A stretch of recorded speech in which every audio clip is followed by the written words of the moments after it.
Before we actually talk about variables in JavaScript, let me quickly show you something called comments. Comments are part of the code that JavaScript will ignore, right? It's like you're adding a note or maybe a description of a part of your code, right? When JavaScript sees this, it is going to understand, oh, this is the comment. I'm just going to ignore it and move to the next line of code. And to write a comment in JavaScript, you put this slash 2 times, and whatever you write here will be ignored by the JavaScript, right? Remember that you have to put a slash, and you can't continue writing the comment on the next line because it is going to be an error, right? Because there's no slash here. This is how you write a comment in JavaScript. But if you want the comment to span through multiple lines, you can write slash and the asterisk, right? So in this case now, I can write multiple lines of comment between this slash and the asterisk. So this is how you write single line of comment, and this is how you can write multiple lines of comment. Let me quickly show you an example. If I say console.log 1234, I will save this file. If I go ahead and run this, JavaScript will basically ignore this and say, oh, that is a comment. It will come here and say, this is not a comment. I will run that part. It will come down here and say, all these are comments. I will run the code. You can see we get 1, 2, 3, 4. Now, if I make this console.log a comment by putting the slashes, right, I will save the file again and run. You can see we have no output because this is now a comment.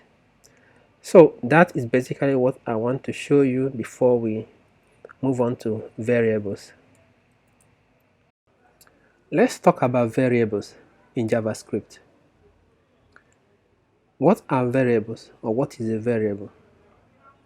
A variable is basically something that can hold a value. I will show you with some examples. Don't mind what I have here. These are basically the list of the things I want to cover, right? Just a kind of reminder of the things I want to cover here. Let me show you variable with an example. We can say let city be New York.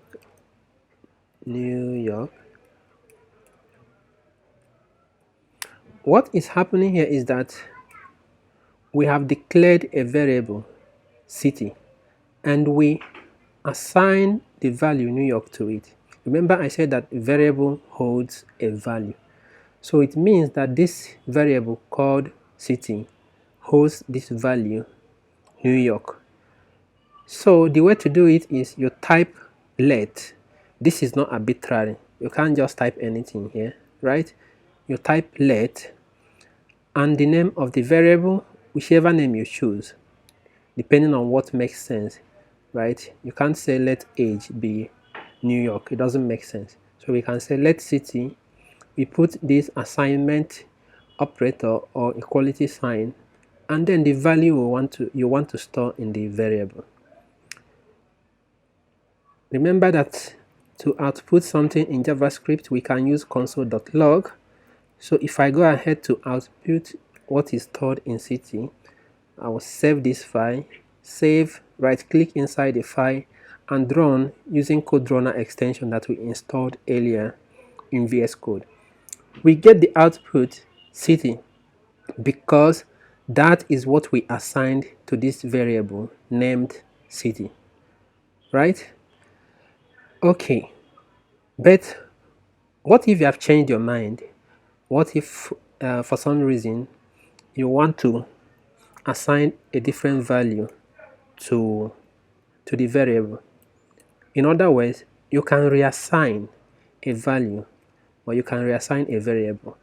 Let's say that city should now be Lagos. What I want to do is also do console.log. What will happen is that at first city will be New York, so at this line it's going to say New York, but down here, because city has been reassigned, it is going to say Lagos. Take note that when reassigning a variable, you don't type let again, right?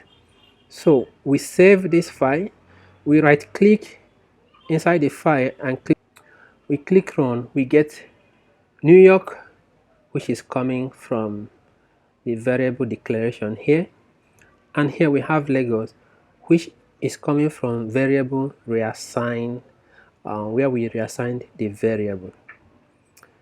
Okay, just one more example.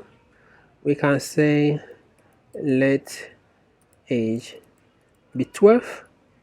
If we output the value of age, of course we get 12. Let me give some space here. Now if I save this, let me clear all this, and I run, I will get 12, right? What about trying to declare the variable again after you have declared it? Let me show you what I mean. So here we have, let me actually remove this, we have age. Let me remove the other ones as well. We have age, which is a variable already declared, but you come down and still want to declare age again by typing let, right? This is not reassigning. Once you type let, you are trying to declare a new or different variable. When you save and run this, you will get an error because you have already declared age and you cannot declare it again. It says age has already been declared. Take note of that when you get such an error. But what we can do is we can reassign by removing this let keyword. Alright, the next thing about variables is, okay, we have talked about you cannot redeclare a variable. The next thing is, what if you don't want the value of that variable to change? For example, our city, which we said is New York, assuming that you don't want this value to change, actually let me put let here. What you do is, instead of using let, you use const.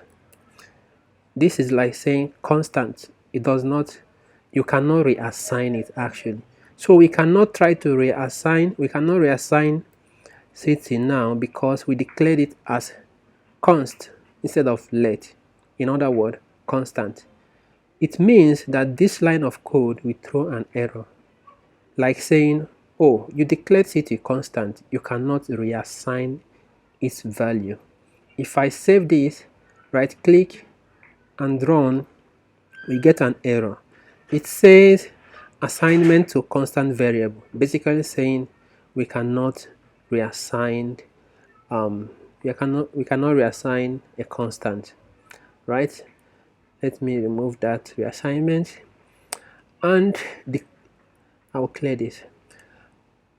Now when working with variables, or when you declare your variables, there are some rules that you need to follow, right? The first thing is, your variable name has to start with a letter, whichever letter, doesn't matter, or underscore, and then other stuff.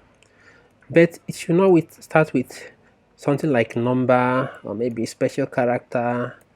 You know, it can start with a letter, but number can come anywhere as long as it starts with a letter. Underscore can also come anywhere, right? That is one. Another thing is, there should be no space. So you cannot say something like full name be John though. The problem is that there is space in the variable name. Instead, you have to write them together, right? So you can say full name together, which brings us to the next one. Some best practices you have to follow when naming your variable for readability, right? And to help other people who might go through your code to understand what is going on. You can see that we have full name, two words, which we must have as one. What you can do is the next word, make the first letter there uppercase, right? Then bring this together. This is a convention, one of the best practices you have to follow when naming your variable. This is known as camel case convention. There are other ones, but for now, I think this should be enough for now. There's another one called snake case, I think. Full name, you use underscore to join those separate parts of the variable name, right? But for now, let's use camel case. So there should be no space when you name your variable. And finally, one thing I want to also point out is that you cannot just use any. There are some words that you should not use as your variable name. For example, remember we used const before when we say const can be, we say const age. We say that when you declare something as const, it cannot be changed. This const is a reserved word in JavaScript, so you cannot use it as your variable name. So you can't say let const be equal to. It doesn't, it will throw an error. The same thing applies to other keywords or reserved words in JavaScript. This is not something you have to worry about. Actually, you can head over to Google and search for JavaScript reserved words. There are not so many of them, and with time you just get familiar with them, right? So this is the list of reserved words in JavaScript. For example, we have shown const. Another one is break case. We can say let break. You get an error there. So that is like basically what you need to know about variables in JavaScript. One important thing that I almost forgot about variable is that you can declare a variable and assign it a value later. For example, we can say let city, right? At this point, we have not assigned any value to city. If I go down here and say console.log city to output what on the value of city, and I run the code, right click, okay, that took some time. If I run the code, come on, city, save, clear this, and run again. If I run this, I will get an output undefined. Undefined in JavaScript is basically saying that this variable, the variable has no value, right?